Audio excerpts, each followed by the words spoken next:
Hey sassy friends, Sandra here and welcome back to my channel, The Sassy Club, and today we're going to be doing a plan with me using a bunch of the new sets. They came out in January. Some of these may be sold out or on pre-order by the time you guys watch this video, so if they are, I'm really sorry about that, but unfortunately time got away with me for this release, you guys. But if you never want to miss something like this, be sure and subscribe to the newsletter at TheSassyClub.com and create an account and you'll never miss a release, and also follow me on my other social medias. So right here, as usual, I'm just stamping out some stuff, and I'm sorry for the in and out effect right here. I don't know why my camera was going crazy, but basically I stamped out a bunch of these squares from the square set that I released, and you guys are going to see what a cool and functional set this is, that you can literally use it on every layout if you want. And then I also pulled out my Very Mellow Christmas, which I'm obsessed with, and I stamped out a bunch of different little elements from there. I really wasn't sure where I was going with this layout. I just knew I wanted to use a bunch of Christmas themed elements from the stamp sets, and I was just kind of letting them inspire me, so I didn't really have a plan for this going in. And then I decided I wanted to use the cute little house from this set, and it has a lot of detail, and I'd never used this stamp before, so I did run an eraser over it just to make sure that I got any residue that's on it from manufacturing off, and then I went over it with the ink.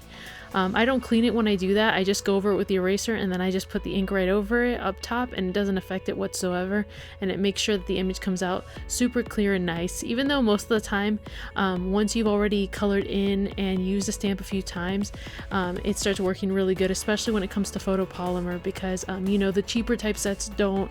Most of the time you really have to kind of squirm with them to get a really good impression, so that's part of the reason that I really love photopolymer. You just can't beat the quality. So I'm just going in and coloring in all those images. I did fast forward this so you guys wouldn't have to sit here too long, though I know some of you do enjoy watching me do this. And if you guys want to learn how to color like me, I'm going to be doing a class very soon, probably towards mid-January, so be sure and follow me on my other social medias like the Facebook LLC so you can see the sign-up sheet when I start doing that. And here I am just adding the green and then adding a shadow and kind of just giving it a little bit more dimension just to make it really pop. I really love doing this. I think it just really adds a little something. And then I went in and colored a bunch of other little images. As you can see, whenever I have a certain color out, I just go and do whatever items that are going to be in that color first. That way I don't have to keep grabbing back and forth, if that makes sense.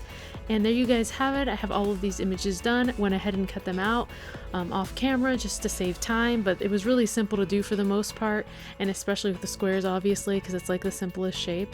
And I was kind of figuring out where I wanted to put these, and I just decided to actually glue these down rather than use the temporary adhesive, because they actually didn't fit through my little X machine. And I will have all the products that I use linked in the description box below for you guys. This is the little machine I'm talking about here. They didn't fit, so unfortunately I couldn't stick it in there, because you guys know if it fits, I will put it in there. But honestly, I did have the larger version of that upstairs, but I didn't want to go upstairs because I was being lazy, so I was like, whatever, YOLO, I'm just gonna glue these down. And the good thing about gluing things down is it makes me commit to things rather than, you know, moving things around too much. But if you're an indecisive person like I tend to be, then maybe using the temporary adhesive is good, because you can always pull it back up if need be. And here I am just putting everything I own in the world through this little machine. Just kidding, just putting all of these images in there, and they ended up being super long because I had so many to put in there, but I just love how easy it makes these stick down, just having them ready like this and doing like a little coloring session, which I did when I did these. And I knew that I wanted to line these all up there, so that's why the temporary adhesive helped in case I needed to move them around, which I actually did pretty good the first time around. And as you guys can see, one of the socks, it doesn't have anything on it. I actually masked it off, and I thought I had recorded that, but I think the camera stopped recording at that point. But it's a really fun and easy technique, just like I do when I mask off the boxes to add color to them, like I did in my Magical Wizard spread in that one past release. And I will link that down below if you guys haven't seen that. It's just a really cool technique to mask things off, but I will have a video showing this specific technique for you guys very soon, because I know a lot of people ask me about things like that, and it's a really great way to kind of manipulate your stamp sets and get more bang for your buck out of them, is by masking. So it's something I really love to do and have been doing since I first started stamping in high school. So right now I'm just adding little elements and kind of figuring out what looks good to me and writing in some of the things I have going on. So you guys know I don't always super pre-plan, so whatever I know for sure is happening is what I wrote down. I may go in and add a few things throughout the week, but that's something that I generally just kind of like, you know, wing it and see what I really need or don't need. And I'm also writing in that the release is going to be for Saturday, even though I do have it technically on the Thursday and Friday boxes. I put it there because for me, release day is technically Friday, because I like to have everything ready for you guys like it's release day before Saturday. So that's why I did that. But if you're watching this and this goes up on Friday, then that means tomorrow, December 9th, the new release is dropping. So check me out, because lots of fun sets. And also, if you haven't already seen the sneaks of those, be sure and check out my Instagram, which will be linked down below if you don't already follow me there. And I will have some giveaways going on for the month of December, so another reason to follow me there, because it's just lots of fun things going on there, as well as in the Sassy Club group. And again, I'm just writing down a bunch of things that I know I have going on, sticking down Marcia over there. She just looks so stinking cute. And then I decided to cut this tree in half because I thought it would look cute in like the half area there, like poking out. I love doing that with different little elements. And you guys are going to see that I actually saved the other half of the little tiny piece there and decided to add it there because I just think kind of it looks good right there. So I figured, you know, you can never have enough cute Christmas trees, right? And then I'm just trying to decide what other sets I want to incorporate here, and I decided I wanted to use the little snowman from the Yeti as well as the little hills. So you're going to see here that I'm just stamping them in the Sassy Club black licorice ink, and I'm just deciding where I want the little hill mounds. And you guys are going to see actually I do something that I don't know that I've ever done on camera, which is use color pencils. But I just felt it was appropriate for coloring this in, because as you guys know, any really heavyweight pen or marker will bleed through these pages, so I kind of didn't even want to have to deal with anything like that or cutting them off separately. So I went directly on the page and did that, and honestly they look really good and I'm really happy with it. So it was really fun trying something different. And then I went ahead with my Uniball pen and added like little white dots, just because I felt like adding those little specks would give it dimension, and you guys will probably see those in the clips at the end of this video where you get a little bit more detail of those shots, because it's kind of hard for me to see it while I'm looking at it on screen, but in person it looks really nice. And then I just went ahead and doodled like a little, I don't know, what would you call that, a little thought bubble kind of thing, except in like my style. And just added that there because I thought it would look cute and it kind of made sense for that little space and area right there. So I really like the way it turned out. And then I added like little doodly stars in the same pen that I'm always constantly using pretty much.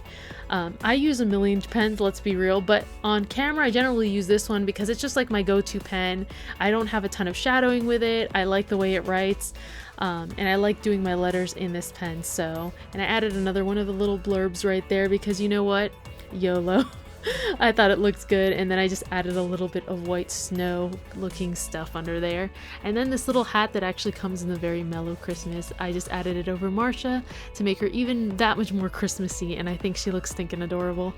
And then I'm just adding random little elements that you'll see throughout the page, like, and then trying to decide if I wanted to add the snowman or not, which I did. So I color and cut that off camera and just added it right there. And then I decided, of course, I need to give him little arms because, you know, we can't have my little snowman going armless. So I stamped that in the brown teddy bear ink from the fall ink set that is also from my website. And I just thought that that looked perfect like that. And his little arms look so cute. You get two options of arms, actually. Ones that have little mitts as well, which are equally as cute as the sticks. And then I added these little snowballs throughout the page. I could have honestly done snowflakes as well, because I also have my Christmas doodle set that has snowflakes, but I just thought it would be really fun to just do the little snowballs like as if they were flying around the page, just to do something different, because my go-to is always snowflakes because I love snowflakes. But I thought this came out really cute, and I was just adding some shadowing to each one of those. And then I decided to go into my Elf World set and grabbed the little checklist that is made out of little ornaments, because I thought that would be super cute for this area. And let's be honest, sometimes I struggle what to do with this area, so I'll usually do a checklist or quote. And sorry for the earthquake over there on my page, because my table moves every time I vigorously color.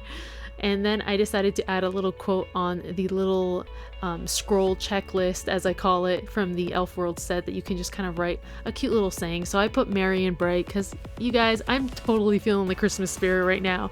Seriously. And there you guys have it. This layout is done. I hope you guys love it. I hope you guys are having a happy holidays. Be sure and follow me on all my other social medias that will be linked down below if you guys like what you see and want more of me, can't get enough sassy. And also check out TheSassyClub.com just to catch more stuff that's going on, or to purchase the new stamps that'll be coming out December 9th, or pre-order some of these. So I will see you guys again soon, and thank you so much for watching, guys. Bye!